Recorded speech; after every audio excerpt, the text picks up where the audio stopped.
पिछली बार पैसों की मदद मांगने में अपने दोस्त के पास गया था, पर वो मुझे बेइज्जत करके अपने घर से निकाल देता है और फिर मैं अपना घर जायदाद गिरवी रख के अपने लिए एक नया ट्रकिंग बिजनेस स्टार्ट करने जा रहा था। तो अब मैं अपने ट्रक को लेके शहर में घूम रहा था और इस तलाश में था कि मुझे कोई ना कोई काम करने के लिए मिल जाएगा। मैंने कुछ ट्रांसपोर्ट वालों से बात तो की थी, लेकिन उनके पास वैकेंसी अवेलेबल ना होने की वजह से मुझे खुद ही नौकरी ढूंढने निकलना पड़ा। मैंने आज से पहले ट्रक कभी नहीं चलाया था, इसलिए शुरुआत में मुझे ट्रक चलाने में थोड़ी सी तो मुश्किल हो रही थी। थोड़ी देर तक इसे चलाने के बाद मेरा हाथ इसके ऊपर अच्छे से बैठ गया था और साथ ही साथ मैं उस बंदे को भी ढूंढ रहा था जिस बंदे ने मेरी टार्जन खरीदी है। लेकिन पूरा शहर ढूंढने के बाद भी टार्जन का कोई अता पता नहीं था। और फिर जब मैं नई बस्ती से गुजर रहा था तभी मेरी नजर लेफ्ट की तरफ जाती है और मुझे दिखाई देता है मेरा कैंपर वाला दोस्त जो किसी से बात कर रहा था। उसे देखते ही मैं अपना ट्रक साइड में लगा के रोक देता हूँ और मुझे पता चलता है कि वो तो कुछ सीरियस बात कर रहा है। अब ये जानने के लिए कि सब ठीक है या नहीं, मैंने अपने ट्रक को साइड में लगाया और पार्क कर दिया। इसके बाद मैं अपने ट्रक से उतरा और फटाफट भागते हुए अपने दोस्त के पास पहुंच गया और फिर मैं अपने दोस्त से पूछने लगता हूँ कि क्या हुआ भाई, सब ठीक तो है ना? तो वो मुझे बोलने लगता है, अरे भाई अब तुझे मैं क्या बताऊं,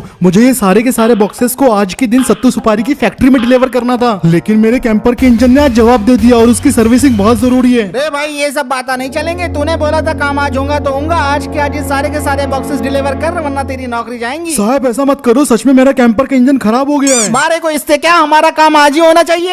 अब ये सारी बातें सुनने के बाद मुझे लगा कि मुझे अपने दोस्त की मदद कर देनी चाहिए, तो मैं ठेकेदार साहब को बोलने लगता हूँ, साहब आपको बॉक्सेस ही डिलीवर करवाने हैं ना, तो वो मैं कर दूंगा। और चोरे तू कौन है? फिर मैं उन्हें समझाता हूँ कि कैंपर वाला मेरा दोस्त है, इसके बदले का काम मैं कर सकता हूँ और मैं उन्हें यकीन भी दिलाता हूँ कि मेरा ट्रक आपकी डिलीवरी आराम से कर देगा। अब मेरी सारी बातें सुनने के बाद ठेकेदार साहब बोलने लगते हैं, ठीक है चोरे, मारे को तो बस डिलीवरी से मतलब हो।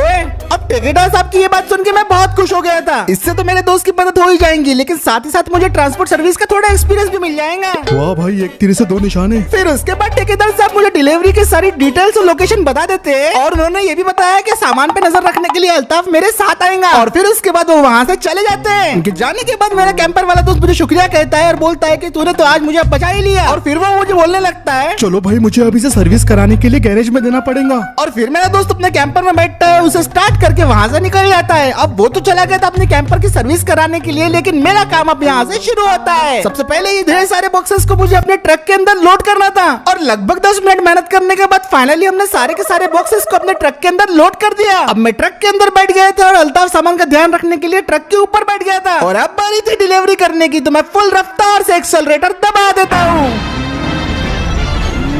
ट्रक तो फुल रफ्तार से चल रहा था, लेकिन अल्ताफ काफी ज्यादा डरा हुआ था। ये कैसे चला रहा है, देखो लाइसेंस कौन दे रहे हैं?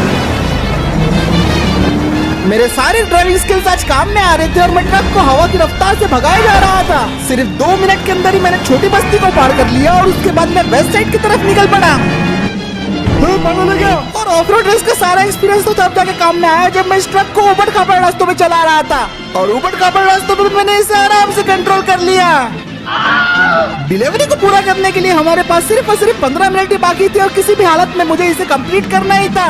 अबे ये बाइक नहीं ट्रक है रे, मैं मर जाऊंगा रे, को बचाओ रे।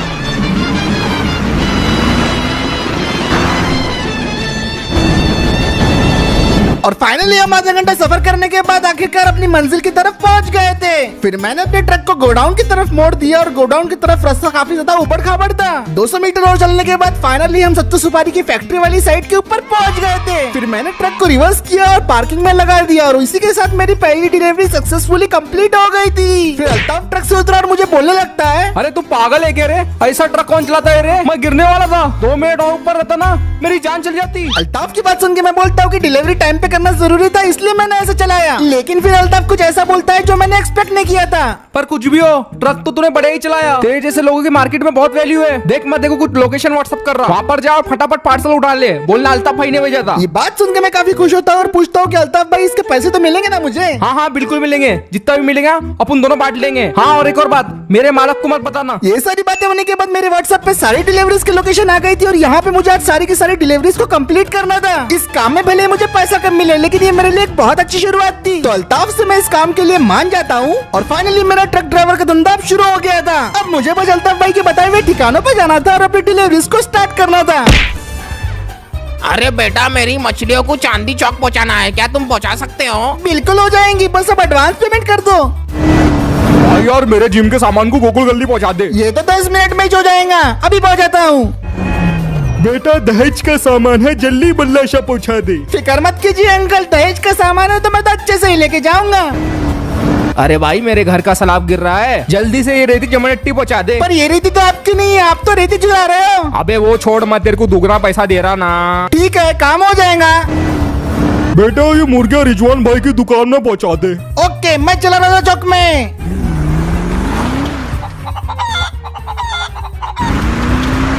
मैं पूरे तरीके से अपने काम पे फोकस था और एक के बाद एक मैं कई सारी डिलीवरीज को लगातार सक्सेसफुल किया जा रहा था और जैसा मैं सोच रहा था वैसा ही सब चल रहा था। अरे वो क्या था?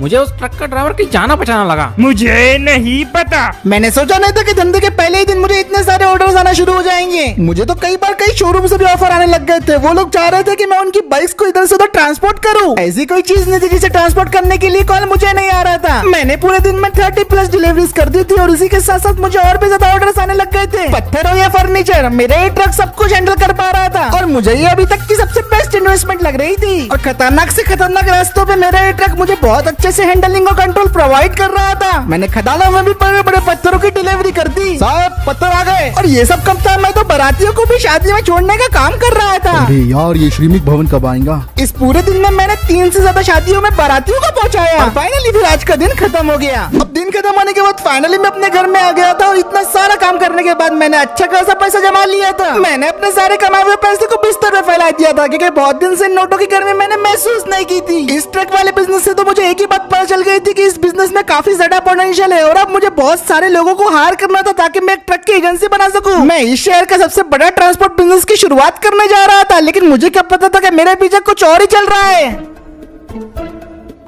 मुझे एक बात बताओ, मैं तुम लोगों को काम करने के पैसे देता हूँ या फिर ऐसे ट्रक खड़े रखने के? सुबह से ट्रक क्यों नहीं चल रहे? काम क्यों नहीं हो रहा है? अरे भाऊ काम मिलेगा तो करेंगे ना।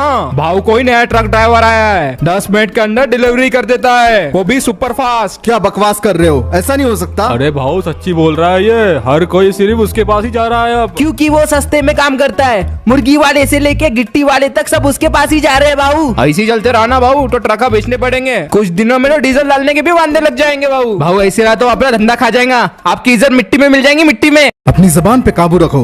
तुम लोग शायद नहीं जानते कि जो मेरी इज्जत को मिट्टी में मिलाने की कोशिश करता है, मैं उसे ही मिट्टी में मिला देता हूँ। देखना पड़ेगा कि आखिर ये कौन है। वो जानता नहीं शायद से जब्बार भाई का राज इस शहर में चलता है। मेरा धंधा खत्म करने चला है ना, पर वो खुद कब खत्म हो जाएगा ये उसे पता ही नहीं चलेगा। भाऊ वो रस्सी है क्या?